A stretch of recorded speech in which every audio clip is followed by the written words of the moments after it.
اللہ شانہ نے اسے فوری عطا فرمایا.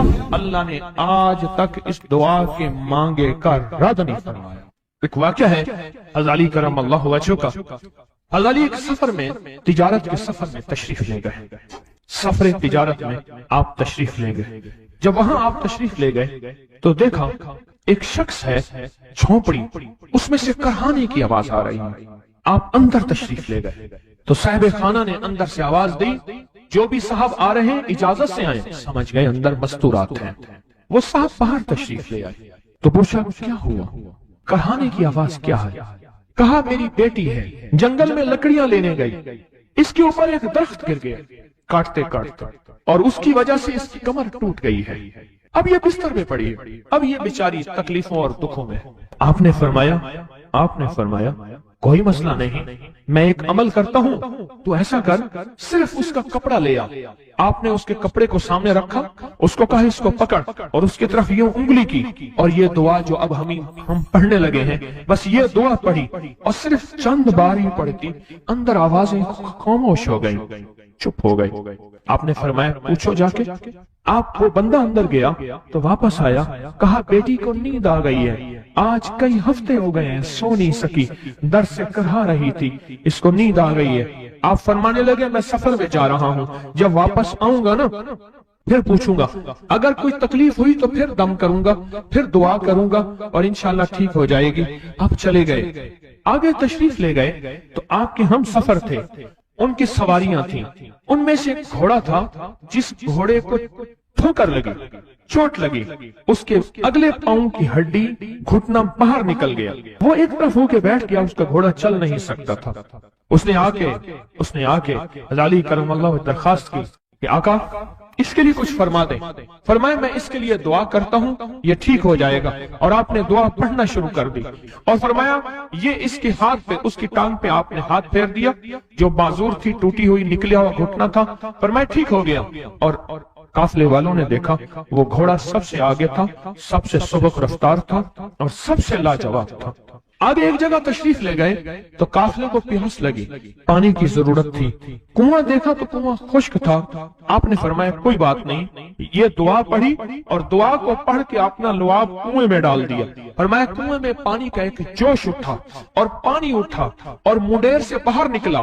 لوگ پینے لگے تو آپ نے روک دیا. فرمایا مت پیو, کنویں کا جو کھڑا کالا پانی ہے وہ نکل جائے, اور پھر شفاف پانی جب نکلا فرمایا یہ پانی پیو, مشکیزیں بھرو, سواریوں کو پلاؤ.